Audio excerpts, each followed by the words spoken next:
Hernias. Hoy hablaremos de las paredes abdominales. Dentro de ellos tenemos que ver la definición, clasificación, etiología, la clínica de la patología, el examen físico, las complicaciones, la clasificación de acuerdo a las hernias, que hoy veremos fundamentalmente las inguinales, y posteriormente eventración. Definición.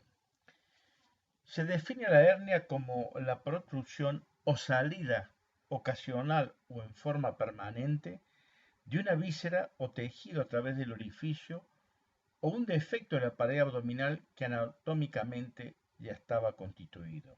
Y hablamos de víscera, que puede ser el intestino delgado o el colon, o tejido, como puede ser el epiplón, que es la mayoría de las veces que se encuentran en una hernia. Dentro de la clasificación tenemos la localización, depende de dónde se ubican. Pueden ser epigástricas sobre la región fundamentalmente mediana superior, umbilical a nivel del ombligo, crural en el orificio crural, inguinales en las regiones inguinales o lumbares, etc. También tenemos que hablar de etiología, que pueden ser congénitas, que a veces esto lo vemos más común en los niños, o adquiridas y especialmente se ven en las personas mayores o en los grandes deportistas. En el estadio que uno lo revisa al paciente, que uno examina, la hernia puede ser reducible o irreductible, como puede suceder en algún momento en una complicación de la hernia. De acuerdo a la irrigación sanguínea, que puede ser atascada o estrangulada, y hablamos estrangulada cuando hay un compromiso vascular de una víscera. Relación con el peritoneo, puede ser preperitoneal o completa o por deslizamiento, que es una forma especial de hernia, donde la pared está formada por una víscera, especialmente puede ser el colon o el intestino delgado. Por la denominación del órgano contenido, ya sea que se encuentre la vejiga o se encuentre el apéndice. En este esquema podemos ver cómo está conformado un saco de una hernia, que es la primera parte más importante de dicha patología. En este caso tomamos el saco de la hernia inguinal para comprender que el saco tiene un cuello, un cuerpo y un fondo, especialmente si podemos ver ese saco peritoneal. En la imagen del lado podemos ver cómo puede penetrar en ese saco el contenido que es una víscera, donde se observa el cuello, donde ingresa la víscera a través de ese orificio del saco. Tenemos en el cuerpo el contenido de todo el aparato digestivo o parte de una víscera y el fondo. En una hernia retroinguinal como es posterior, vemos que es como un cubo, es inverso a lo que estamos viendo. Y esto es lo que explicamos, que es lo que se llama por deslizamiento, donde la pared del saco está formado por una víscera deslizada, por ejemplo, que sucede generalmente en el colon. Entonces esa víscera deslizada forma parte de la pared del saco. Y esto hay que tenerlo importante. Eso es lo que estamos viendo, el famoso saco peritoneal que explicamos anteriormente. ¿Cuál es la etiología? Tenemos causas predisponentes y causas desencadenantes. Dentro de las causas predisponentes tenemos el saco preformado, que es el famoso saco que ya está desde niño en el feto, no se ha cerrado cuando los testículos que vienen ubicados en la región renal descienden hacia la parte de la región testicular, dejan un saco preformado y ese saco luego, especialmente en los niños, pueden aparecer nuevamente a formar la patología de la región inguinal. Otra causa es la obesidad, que es una causa que predispone a la aparición de las hernias, o que haya una estructura músculo-aponeurótica deficiente. En el embarazo, por el aumento del tamaño de la pared abdominal, puede predisponer a una causa de una hernia. Que sea algo de herencia, que el padre y el abuelo hayan tenido una hernia, pero esto no está bien claro. La edad aparece en mayores, en pacientes mayores, bien como los pacientes ancianos, pero también debemos saber que en los niños también puede haber causas de origen etiológica de hernia, y lo que vemos es fundamentalmente en las personas de alta competición o que sean atletas, que ellos pueden aparecer hernias. Con respecto al sexo es indiferente, pueden aparecer sí hernias bilaterales en un lado y en otro. Eso aparece en una hernia en un lado y luego al cabo de un tiempo aparece en otro, pero también puede suceder que estas hernias aparezcan las dos en el mismo lugar, perdón, en el mismo momento. Y si los pacientes que han sido operados de una peritonitis apendicular, como se extiende la cirugía y puede haber alguna alteración en las paredes abdominales, en el tracto nervioso, puede aparecer o dar un puntapié inicial para que aparezca una hernia inguinal del lado derecho. Pero fundamentalmente la causa desencadenante es el aumento de la presión interabdominal. Ese es el factor fundamental para que aparezca la hernia. Los otros son factores predisponentes, pero esta la causa desencadenante es fundamental. Por ejemplo, en aquellos pacientes que tienen tos crónica o en aquellos pacientes que hacen esfuerzo en forma continua, se produce un aumento de la presión intraabdominal, lo que predispone a la aparición de una hernia. Síntoma y signo o clínica.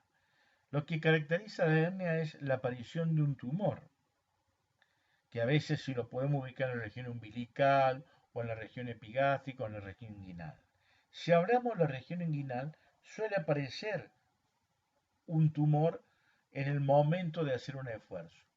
Pero lo que debemos saber, si uno lo interroga bien al paciente, uno sabe que días previos o momentos previos a la aparición de ese tumor refiere un dolor en el momento de hacer un esfuerzo, en el momento de levantarse, en el momento de caminar o en el momento de correr, que le tira o le da un dolor en la región inguinal y que a cabo de un tiempo aparece ese tumor.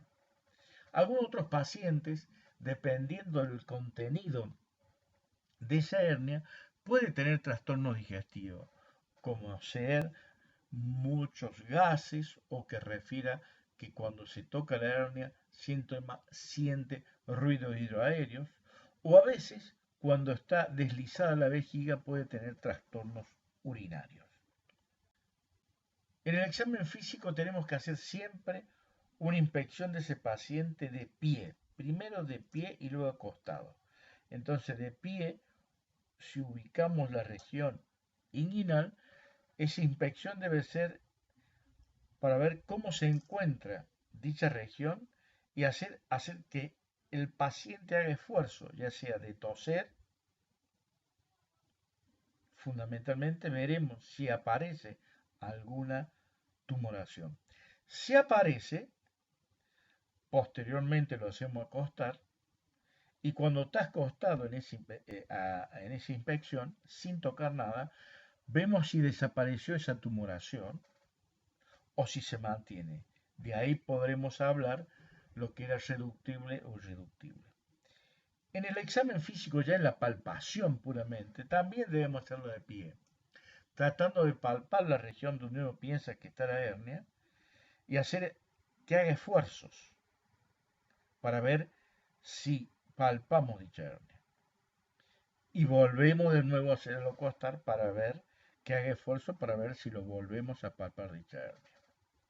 En hernias grandes que salen y son floridas el tamaño de las hernias, debemos auscultar para saber si existen algunos ruidos hidroaéreos, los que nos permitirá saber que hay un componente visceral de dicha hernia. ¿Cuáles son las complicaciones que puede tener una hernia? Cualquier hernia. La primera es la estrangulación, que tal vez sea la complicación más grave que puede sufrir una hernia. Aquí las vísceras se estrangulan. ¿Por qué? Porque están sometidas en forma continua a una constricción donde queda esa víscera que ingresó al interior del saco, detiene el tránsito intestinal y compromete la vascularización hasta el punto que en el tiempo puede llegar a producir una gangrena. Es por eso que en la estrangulación es donde decimos que hay una alteración vascular de una víscera que ingresó dentro de un saco herniario. Si esto no se soluciona o no hay un tratamiento adecuado o rápido, el proceso en su evolución puede determinar que el paciente puede fallecer. Y esto es muy importante tener en cuenta. A diferencia de la hernia atascada o el atascamiento, donde no hay compromiso de la víscera. Causas de la estrangulación. Fundamentalmente dijimos cómo era el esfuerzo desmesurado, alguna tos importante o en los pacientes que son deportistas de competición. Puede ser un esfuerzo desmesurado y entonces puede ser que en ese momento que el esfuerzo produzca el dolor y sale la hernia y no se puede ingresar nuevamente. ¿Cuál es la patogenia de esto? La patogenia es que a veces cuando ingresa el saco, la víscera hacia el saco, vemos que la víscera queda atrapada y entonces empiezan a suceder una serie de hechos como son la alteración primero en el tránsito intestinal y luego las alteraciones vasculares. O sea, pasa el contenido intestinal que se detiene donde está estrangulado y por detrás empiezan las complicaciones de esa víscera. Empieza a sufrir dolor, empieza a existir un aumento del tamaño de la víscera atrapada, lo cual se produce un edema de esa víscera, lo cual a su vez lleva ese edema a que haya una alteración venosa y cuando esa alteración venosa permite que se inflame más todavía esa víscera, llega a comprometer la parte vascular y arterial donde fundamentalmente se va a producir la gangrena. Característica de este cuadro es el dolor continuo, permanente y el tumor sobre dicha región donde está la hernia, que es continuamente doloroso y que no puede reducirse solo como sucedía habitualmente en épocas que el paciente tenía los síntomas de dolor y tumor, pero que con un reposo o algo volvía a su lugar. Y el diagnóstico está caracterizado por eso, el dolor continuo, el tumor palpable y alguna alteración puede existir clínica, como ser, si esto compromete en el tiempo, alguna alteración de tipo de síntomas que puede llegar a producir hipotensión, taquicardia. Entonces hay que tener cuidado. El pronóstico es que cuanto más tiempo se deja, más grave es el pronóstico, porque si no se actúa rápidamente, pasa lo que decimos que puede llegar a fallecer. En este esquema podemos ver que este es el saco en este dibujo, donde la víscera que entra está atrapada por el anillo y donde empieza a sufrir primero, como explicamos anteriormente, la alteración vascular, que es muy importante, se detiene el tránsito, los gases, pero inmediatamente el edema que se produce dentro de, ese saco, empieza a haber alteraciones venosas, lo cual permite la salida del líquido a través de la víscera entre el saco y la víscera de contenido tipo color bordó, que está indicando que hay una alteración de la pared abdominal y especialmente venosa, hasta que luego existe un compromiso arterial que lleva a la gangrena. Siempre existe el agente estrangulante, que es el saco de ese, donde sale la víscera, donde ingresa la víscera, y ahí vemos en el cuello que una vez que entró la víscera al saco, se produce fundamentalmente en ese cuello el estrangulamiento, que es la zona de lesión. Pero también esa asa estrangulada va a sufrir en la zona de lesión a nivel dentro del saco las alteraciones que decíamos anteriormente de la parte vascular. Sin duda que el cuello es la zona estrangulante, pero también una vez que con el tiempo el asa que está en el interior, su parte dentro del cuerpo de ese saco va a sufrir las consecuencias de ese agente estrangulante. Puede suceder también que ingrese en una hernia grande, en una forma de M o de W, donde B, como observamos acá, es el lugar donde se produce el estrangulamiento, pero la víscera, como tiene una salida de intestino, es en la zona de lesión donde vamos a ver el compromiso de esa parte del intestino. Acá podemos ver en un paciente una pequeña hernia umbilical muy pequeñísima, donde el paciente se quejaba de dolor y tumor que era muy pequeño, casi invisible, y tenía una hernia estrangulada y se operó. Otro caso de una paciente que se dejó estar, que tenía una hernia umbilical, donde tiene y se observa que la paciente tiene placas de necrosis debajo de la región umbilical. Esto llevaba mucho tiempo de evolución, sumado a que la paciente era diabética, y entonces esto originó que se perforó la víscera y buscó la salida más simple hacia la piel, produciendo lo que se llama o se conoce, que gracias a Dios ya no vemos tanto, que es la fístula pioestercoreácea, que es la necrosis o la gangrena que había sufrido esa víscera, y si siguió en el tiempo, como sucedió a esta paciente, llegó a la perforación del intestino que buscó la salida a través de la pared abdominal, logrando salir la necrosis y el contenido intestinal a través de esa necrosis de la pared. La misma paciente en una visión más cerca. ¿Cómo clasificamos si vamos a hablar de las hernias inguinales? Podrán ser hernias directas o retroinguinales, las indirectas o intrainguinales y las mixtas o conocidas en pantalón, que significa que tienen las dos hernias, tanto directa como indirecta. Por eso se le llama el pantalón. En otro corte anatómico lo mismo, la arcada crural y la pared posterior donde está la debilidad que es la fascia transversalis. En un esquema podemos encontrar que el recto anterior, el músculo recto, al pubis, tenemos la arcada crural, donde tenemos básicamente este famoso triángulo de Hesselbach, y la arteria epigástrica es lo que nos dice que hacia afuera, donde está el orificio profundo por donde sale el cordón espermático, y el orificio superficial que está cerca del pubis.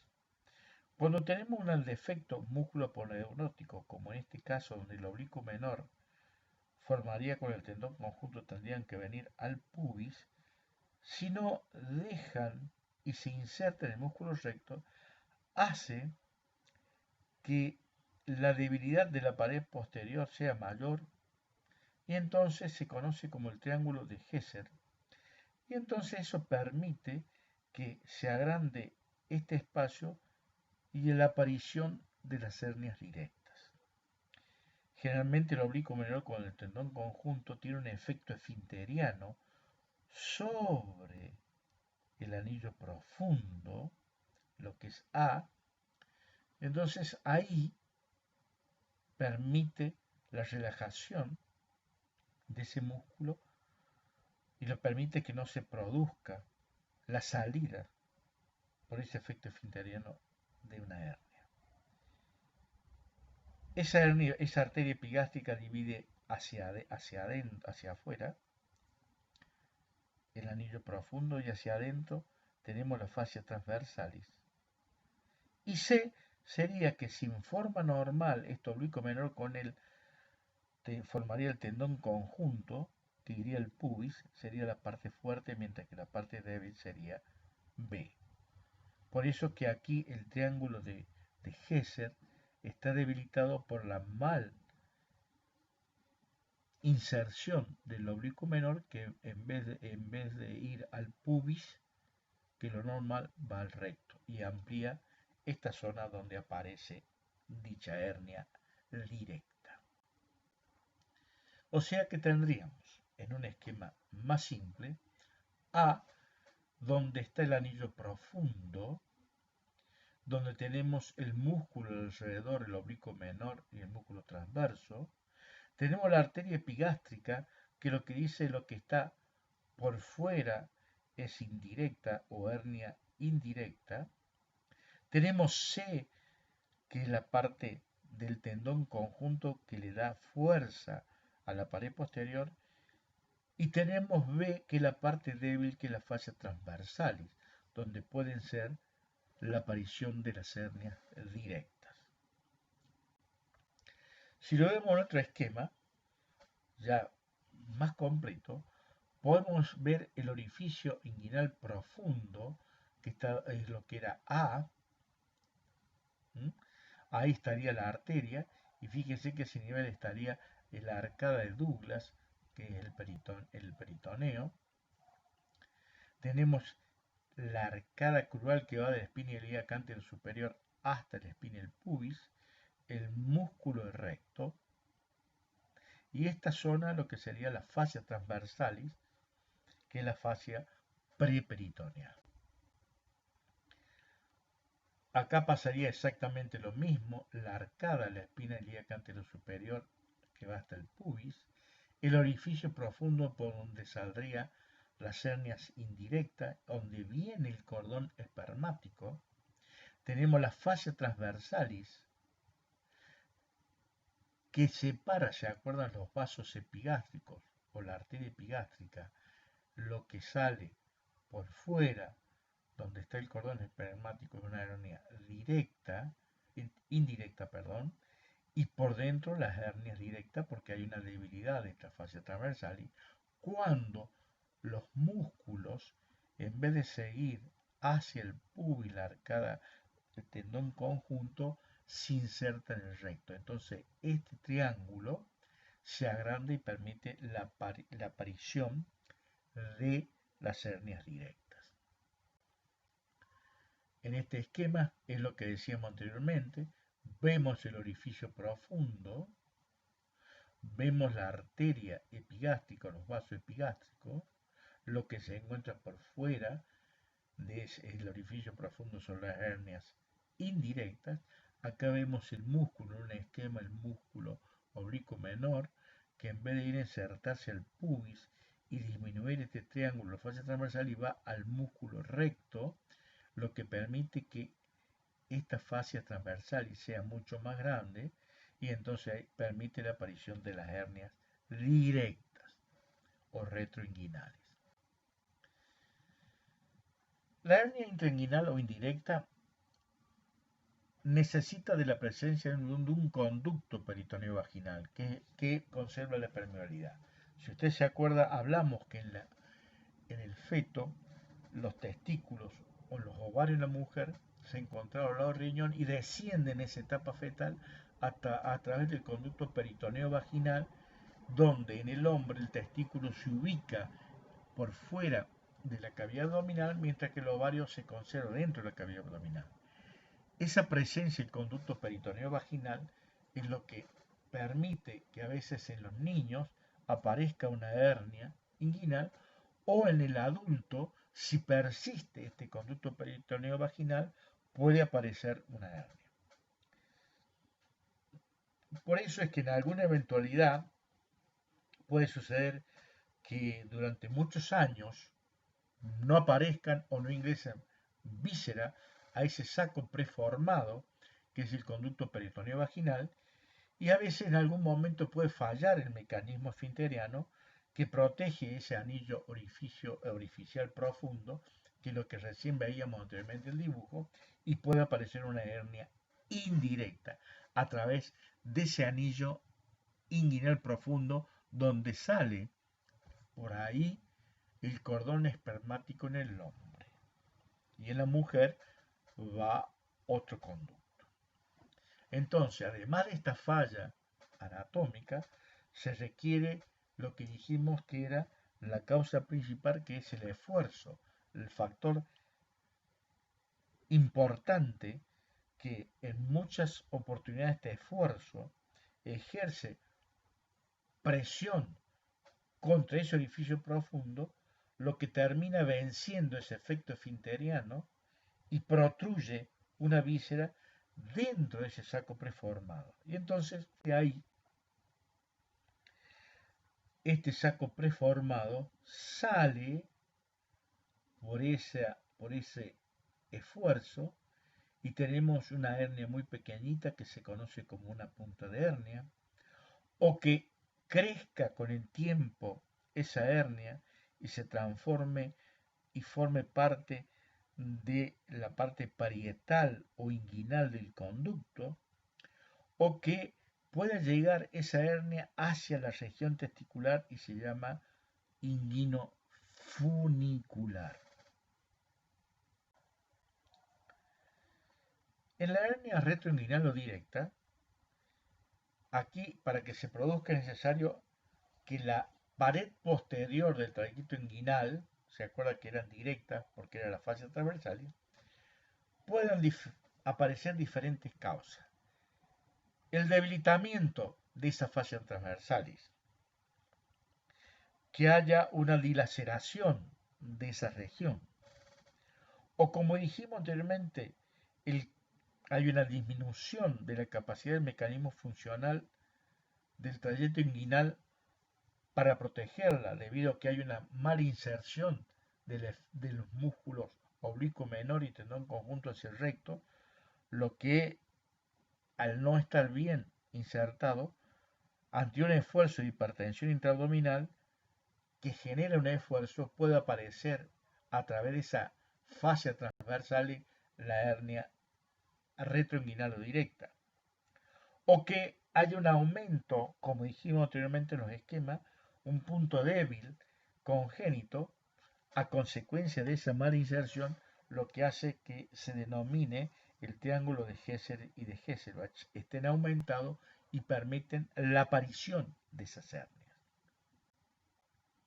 En este esquema podemos ver el cordón espermático que va por la región intrainguinal, y acá vemos de frente una hernia directa que viene de atrás, o en este esquema lateral donde podemos ver la región inguinal y la fascia transversal está débil y el esfuerzo empuja de la pared posterior para la aparición de la hernia inguinal a través del saco peritoneal en esa debilidad que es la fascia transversal. Y aquí vemos en el esquema lo que es una hernia mixta, el orificio inguinal profundo, donde sale la hernia inguinal indirecta o intrainguinal, y tenemos en la parte de la hernia retroinguinal o directa, y tenemos las dos hernias, pueden existir, y por eso se llama hernia mixta o hernia en pantalón, porque tiene las dos hernias. Dentro, una que viene del anillo inguinal profundo, indirecta o intrainguinal, y otra que viene de la pared posterior, que es la retroinguinal o directa.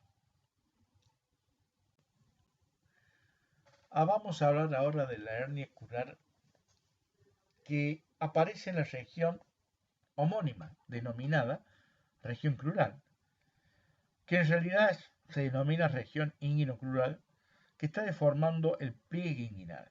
Generalmente asciende de la región crural, donde nace, hacia la región inguinal. Y esto es muy importante por lo que podemos ver, es más común en las mujeres que en el hombre, mucho más común, y su índice de complicación es mayor en la mujer que en el hombre. Si uno ve la arcada crural que venía de la espina ilíaca anterior superior al pubis, esto es visto desde atrás, vemos que ese anillo crural está formado por hacia afuera la cintilla iliopectínea, hacia adentro por el ligamento Gimbernat y la base estaría dado por el ligamento de Cooper. O sea que esto es el confluente, todo esto se llamaría el confluente inguinocrural. Pero si nosotros tomamos específicamente la región crural, vemos que es por debajo de la arcada crural. Y volvemos a repetir, donde la parte superior es la arcada crural, de esa línea que va, o la cintilla que va desde la espina ilíaca anterior superior hasta el pubis, por dentro el ligamento de Gimbernat, por fuera la cintilla iliopectínea del músculo iliopectíneo y abajo la base el Cooper. Y por aquí este orificio saldría la hernia crural.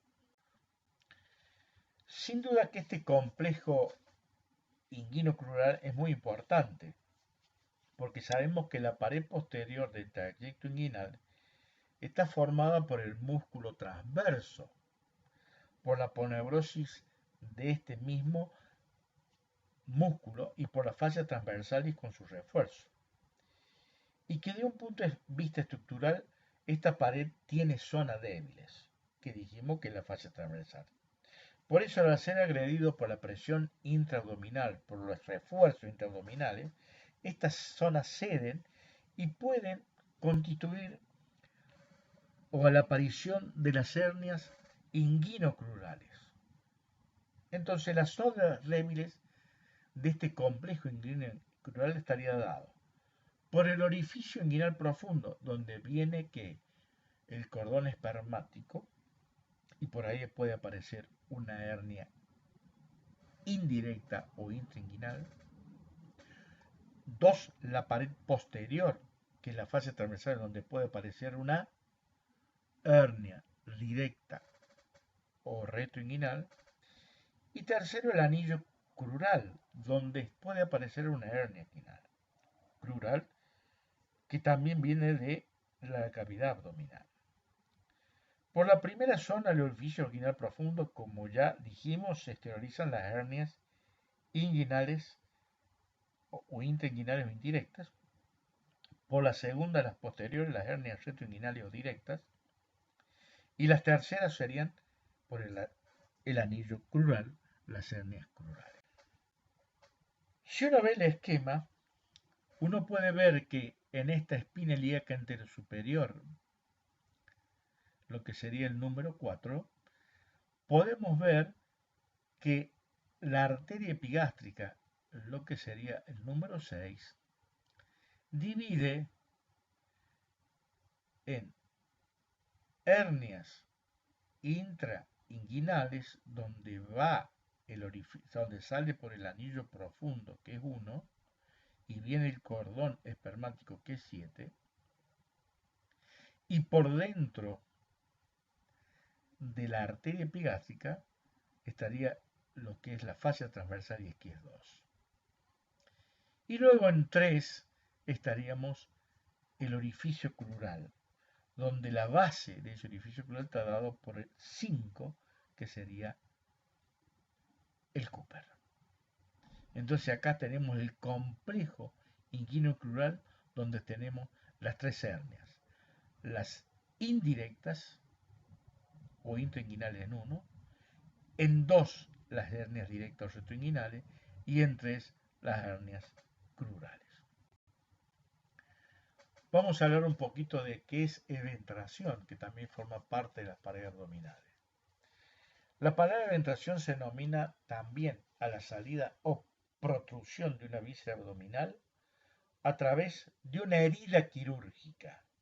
Por ejemplo, un paciente que haya tenido una laparotomía o que haya tenido una lumbotomía, o, por ejemplo, algún paciente que en la región umbilical haya tenido operado de una eventración, puede aparecer un orificio de los trócales de la cirugía videolaparoscópica, ahí se produce una eventración. O sea, ¿qué es la característica? La eventración es la salida o producción del contenido de la víscera abdominal a través de una herida quirúrgica, mientras que la hernia es la salida o producción a través de un conducto preformado.